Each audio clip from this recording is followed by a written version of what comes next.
I want you to try something for a second. Just wherever you are right now listening to this, I want you to imagine waking up tomorrow morning and your mind is completely wiped. Oh, wow. That is a terrifying thought. Right. I mean, a total pristine blank slate. You don't know your own name.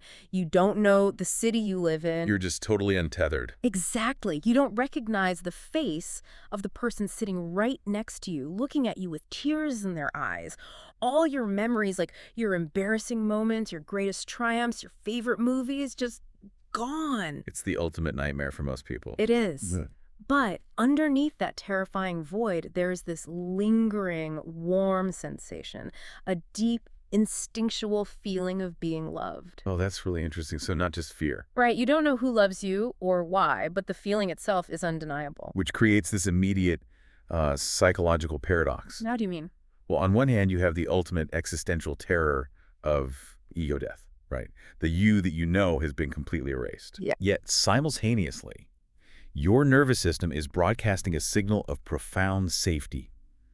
It forces a very uncomfortable question right out of the gate for you to think about. Which is? What actually constitutes human identity?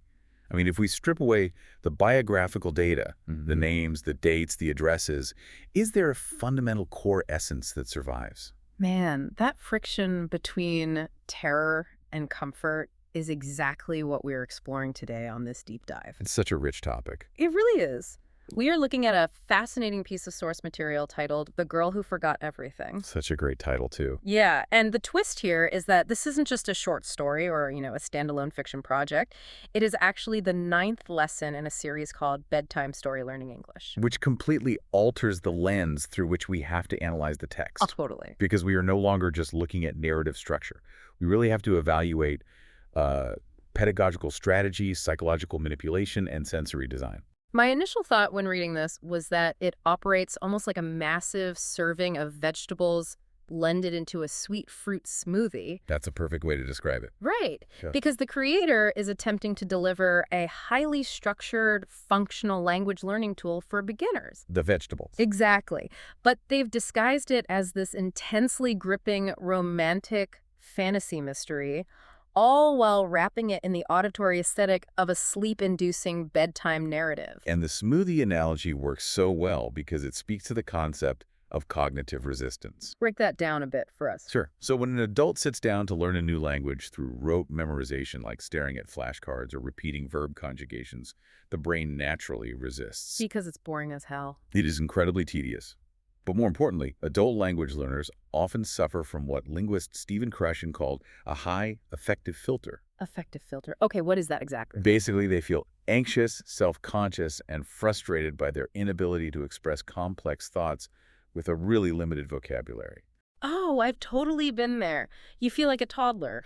Exactly. So by embedding the linguistic mechanics into a compelling narrative, the creator is actively lowering that affective filter. Sneaking past the defenses. Right. The learner becomes so invested in the stakes of the story that their anxiety about the language itself just dissolves. That makes a ton of sense. I want to look closely at the metastructure of this document before we even get to the characters of Sarah and Alex, because the framework surrounding the audio track is just wild. It really is unique. So the header information explicitly lays out its utility. It's marked as a beginner-level text. It clocks in at about 35 minutes. It's a pretty standard lesson length. Yeah, but there's this highly specific instruction right at the top for the user. It says, paste into Google Notebook LM, new notebook, add source, generate audio overview. We are seeing a really fascinating evolution in customized learning here. Oh, for sure. It's like a recipe. It is.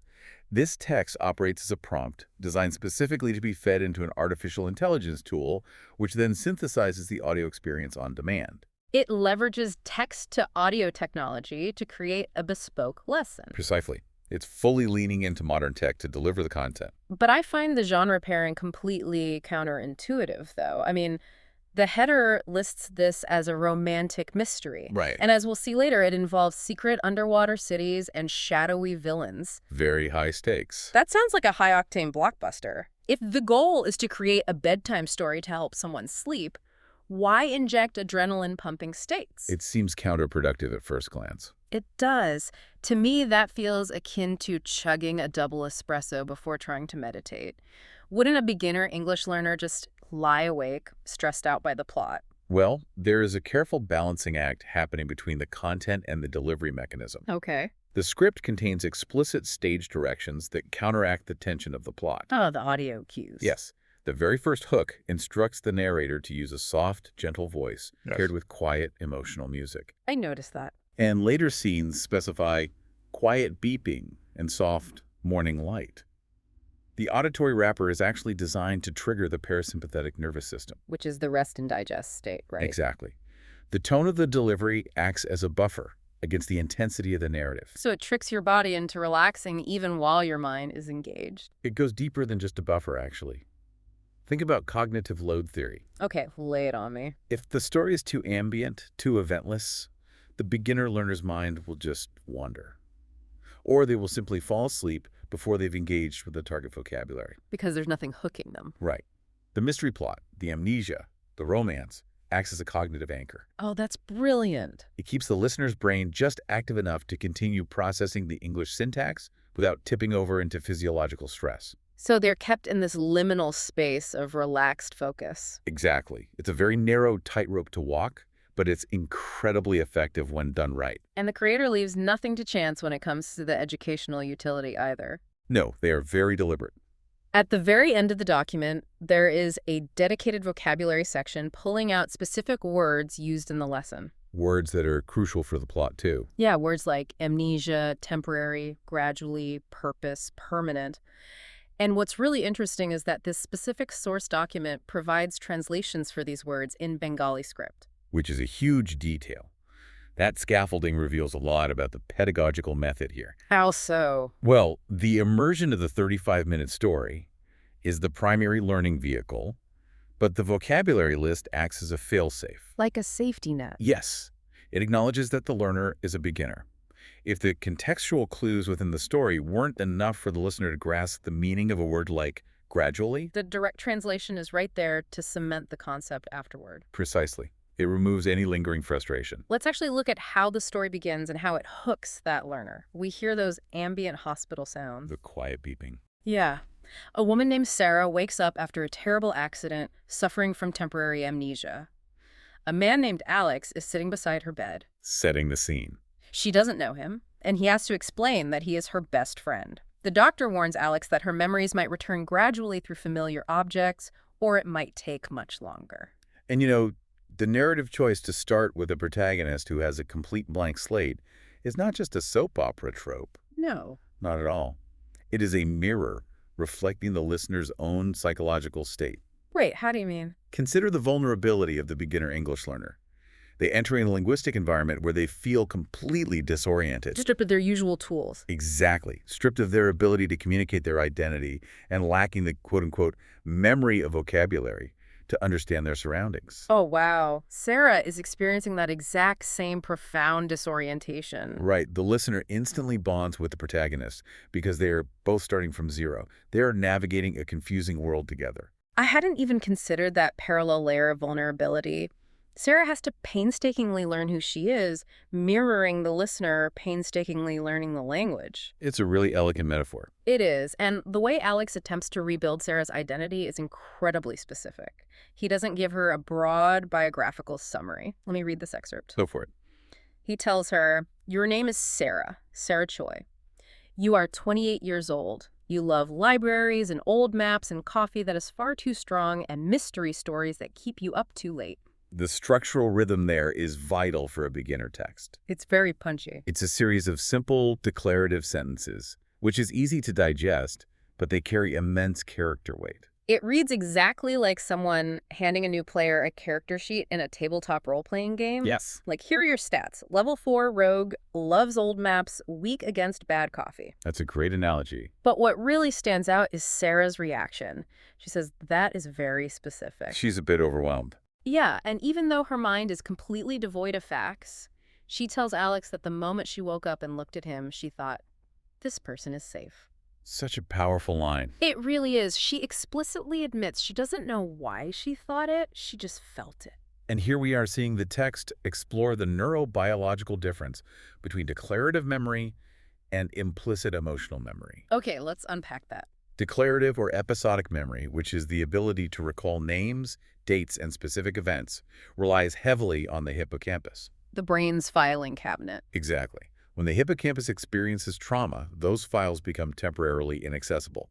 However, the feeling of safety or threat is processed deeply within the amygdala. Which is much deeper. It's an older, more primal part of the brain that often remains intact even in severe cases of amnesia. So her brain literally lost the specific file path to Alex's name, but the underlying emotional data is still functioning perfectly. Exactly. The hardware is fine, the software just needs a reboot. And Alex handles this with so much restraint. When she asks if that feeling of safety was because of him, he just quietly says, "I hope so." He doesn't push it. No. And the doctor literally orders him to be patient with her and be patient with yourself. Which, again, is another direct message to the language learner. Oh, right. Fluency cannot be rushed, just as neurological recovery cannot be forced. It requires time, repetition, and immense patience. This foundational vulnerability sets up the next crucial phase of the lesson, which is, how do we actually reconstruct a self from scratch? A recovery process. Yeah. Over the next few days in the hospital, Alex starts bringing in the familiar objects the doctor suggested. And the very first thing he brings her isn't a family photo album or a diary. No, it's something much more visceral. It's coffee. He describes it as the terrible kind from the small cafe on Park Street, the one that tastes like it could clean a sink. Such a great description. Sarah takes a sip, fully expecting to be disgusted, and realizes she actually loves it. Alex calls it a mystery for the ages. I get the narrative charm of that, I really do. But I'm struggling with the hierarchy of memory recovery here. What do you mean?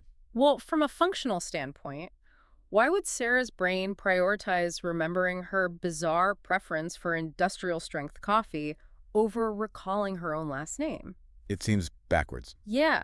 To me, it feels somewhat akin to muscle memory. Like, have you ever completely forgotten your phone passcode? Oh, all the time. You stare at the keypad and draw a complete blank, but the second you put the phone in your hand, your thumb automatically taps out the pattern. Your body just knows. Right. Your body remembers what your conscious mind drops. Is that what's happening here?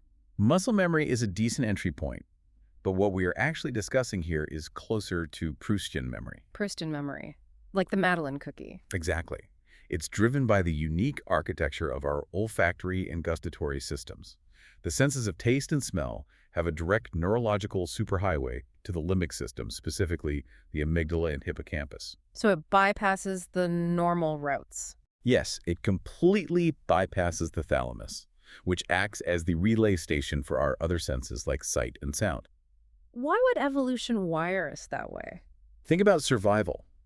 Early hominids needed to know instantaneously before higher-level cognitive processing could even occur, whether a berry was poisonous or safe based on its bitter taste or smell. Oh, that makes total sense. You don't have time to think about it. Right. So Sarah's preference for that bitter, acidic coffee is encoded at a biological, survival-based level, whereas her name is a purely social construct that requires complex cognitive retrieval. Wow. The author is grounding the amnesia trope in highly accurate evolutionary biology. That adds a fascinating layer of realism to what could just be a silly trope. It really grounds the story. And a few days later, Alex brings her another artifact. Her favorite book, which he notes she has read 4 times and always fills with marginalia. The physical evidence of her past. Yeah. She opens it and finds a note written in her own handwriting. It reads, "Alex was right about the mountain path. The best view is always the one you almost didn't climb for." This represents a massive shift in the recovery process. It's huge. She is no longer just reacting to sensory stimuli like coffee. She is encountering a direct communication from her past self to her present self. And it triggers the first real fracture in her amnesia. She gets a fragmented flash of memory, the color green, the sensation of wind, and the sound of herself laughing on a mountain path. The puzzle pieces are coming together. And she's genuinely shocked to learn she laughs at herself, and Alex tells her it's his absolute favorite thing about her. It's incredibly tender. Very sweet. But let's dissect the quote itself. Why choose a line about a difficult mountain climb? Well, the author is operating on dual narrative tracks here. Okay, what are they? On the literal level, it's a memory of a grueling hike where Alex had to encourage her not to quit. Right, the actual event. But metaphorically, it is a perfect encapsulation of Sarah's current psychological state in that hospital bed. Because the process of recovering her identity is the grueling climb. Precisely. She is trapped at the base of a terrifying psychological mountain. The disorientation of having no past is exhausting. I can't even imagine. It would be infinitely easier to just give up, to succumb to the amnesia and stop trying. But Alex is there, serving as her guide, exactly as he did on the physical mountain. He's pulling her forward. Yes. The quote serves as an artifact of resilience. And once again, I can see the pedagogical shadow behind the dialogue here. If I'm the beginner English learner struggling to parse the grammar of this story, this is the creator whispering directly to me. The subtext is loud and clear, isn't it? Oh, completely. It's saying, acquiring a new language is a steep, frustrating climb. You will want to quit. But the view at the top, fluency, understanding, connection, is worth the struggle. It is an ingenious way to weave motivational reinforcement directly into the character dialogue. It really is. So we spent all this time in this very grounded, quiet medical recovery drama. Very low stakes so far. Yeah. We're talking about coffee preferences, we're analyzing handwritten marginalia, we're exploring the slow, patient crawl of neurorehabilitation. The listener is entirely lulled into this cozy aesthetic. And then the story executes a whiplash-inducing pivot that completely shatters that grounded reality. The introduction of the broader mythology. To call it a broader mythology is an understatement. We jump forward a week. Sarah is out of the hospital, resting in her apartment. Alex comes over, and she mentioned she couldn't sleep, so she was doodling. Just absent-mindedly drawing. Great. She shows him a piece of paper, and Alex goes completely still. Sarah hasn't just drawn a doodle. She has unconsciously sketched a highly specific map. The plot thickens. Seriously. Alex recognizes a symbol on the map as Mira, a hidden city they apparently discovered 6 months prior. And this is where the narrative gates blow wide open. Suddenly, Alex is dropping massive amounts of lore. He reveals that they aren't just normal people having a tough time, they are protectors of an ancient secret. The hidden cities. Yeah, he talks about 7 hidden cities. He mentions a grandfather's blue notebook. He introduces a shadowy faction hunting them called the Hollow Men. It's a lot to take in. And the map reveals that the next hidden city can only be accessed at the lowest tide under a full moon, which happens to be in exactly 3 days. The sheer velocity of that escalation is breathtaking. I honestly thought I had accidentally skipped to a different document. We go from an indie hospital romance straight into an Indiana Jones or National Treasure high fantasy adventure in a single page. Of quite the jump. It's like watching a quiet, contemplative film about a couple working through trauma, and halfway through, the protagonist pulls out a glowing broadsword and declares war on a cabal of dark wizards. That's a hilarious visual, but it's true. It is absurd. So I have to ask, why would a teacher intentionally confuse a beginner language student with high fantasy lore right when they are finally getting comfortable with the hospital vocabulary? It seems like it would ruin everything. Doesn't this risk completely derailing the learner's comprehension? It's a high-risk strategy, certainly, but it works because it relies on thematic groundwork the story has already laid. How so? Listen to how Alex justifies this sudden revelation to Sarah. He says, "Your everyday memory is gone. But I think something deeper is still working. The part of you that knows our purpose, that part is still awake." And there is that crucial vocabulary word from the end of the lesson, purpose. Exactly.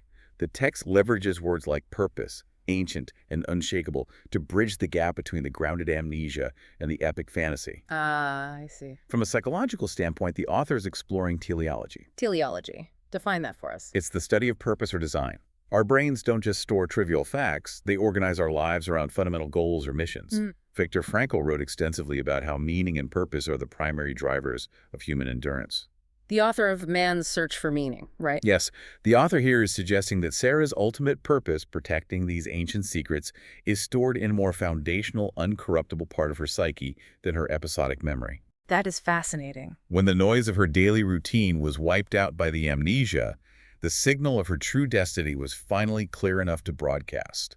So the amnesia wasn't just a hurdle, it was actually the catalyst that allowed her to access this deeper mission that completely reframes the accident. It turns a tragedy into a necessary step. And her reaction to this lore drop is spectacular. She doesn't panic, she doesn't tell Alex he's lost his mind. She just accepts it. When she learns the full moon is in 3 days and these hollow men are closing in, she physically stands up.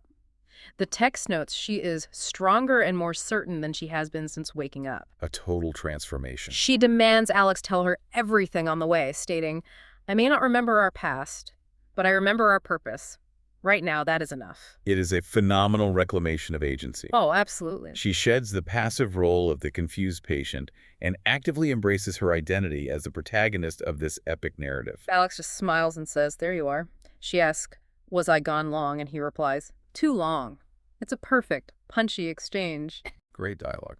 So, with the stakes raised to a global mystical level, we transition to the execution of the mission. The romantic tension that has been simmering in the hospital room finally collides head-on with the high fantasy adventure. The atmospheric shift here is palpable. It's incredibly cinematic. It's nighttime. They are standing on a quiet beach. There's a massive, perfectly round full moon reflecting off the ocean. Very evocative.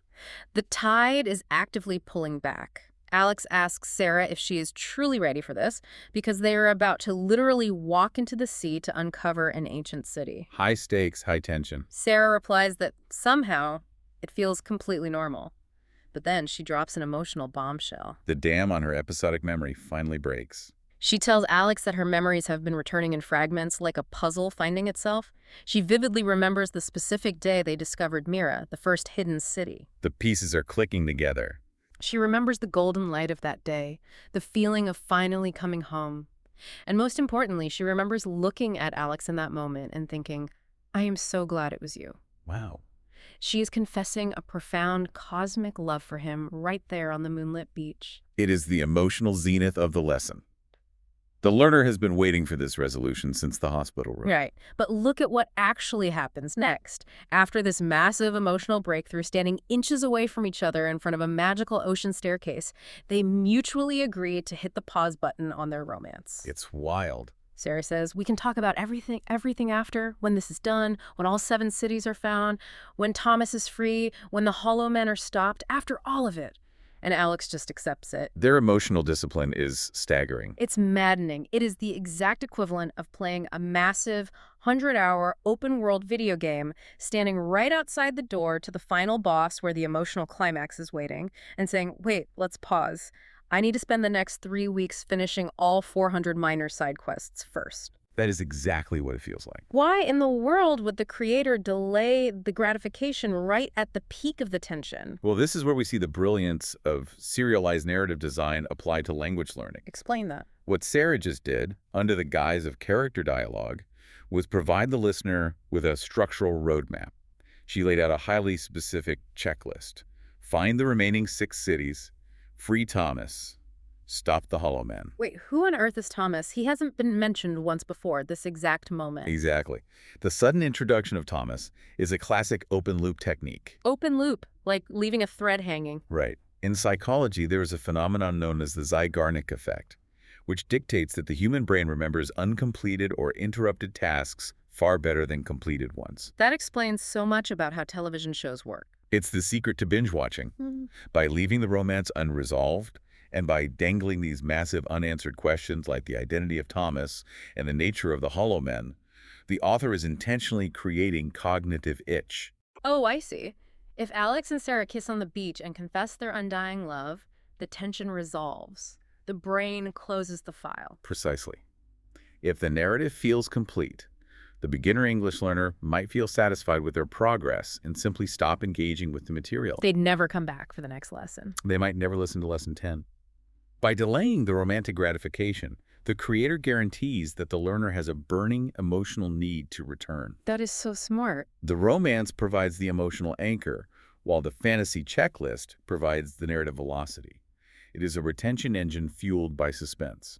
That is spectacularly manipulative in the best possible way for an educational tool. You have to keep the audience hungry to keep them learning. Exactly. Keep them coming back for more. So they agree to put their hearts on hold.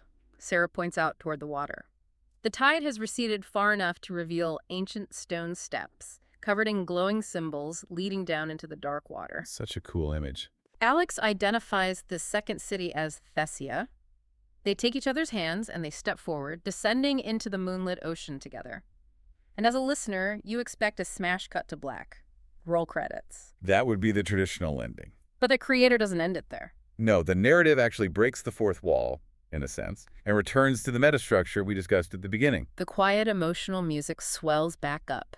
And the narrator returns to deliver what feels like the ultimate philosophical thesis of the entire document. Bringing it all together. The narrator says she forgot everything, and yet she remembered what mattered most. The script then argues that as we move through life, we might lose the specific dates, the names of acquaintances, the details of 100 ordinary days. The episodic memory we talked about earlier. Right. But the deepest, most foundational parts of us, the parts constructed from love, from courage, from the daily choice to be good, those elements do not disappear easily. They are, to use the vocabulary word, permanent. It is an incredibly sophisticated sentiment to find in a beginner language text. It really is. Notice how it refuses to talk down to the learner. It elevates standard vocabulary into a deeply moving existential comfort. It is profoundly comforting, and it brings us full circle to your point about the parasympathetic nervous system and the bedtime story framing. Yeah. Even with the adrenaline of the hollow men and the mystery of the glowing underwater stairs, the core message the listener takes to sleep is a message of profound psychological safety. It really soothes the anxiety we started with. It's the creator saying, look, even if your biological hard drive gets entirely wiped, the fundamental, beautiful operating system of your humanity remains perfectly intact. You cannot lose the best parts of who you are. That analogy holds up beautifully. And consider the psychological weight this carries for the target audience. Right, the adult learners. The creator uses extreme, fantastical tropes, amnesia, ancient secret societies, submerged cities, to communicate a universal, grounding truth.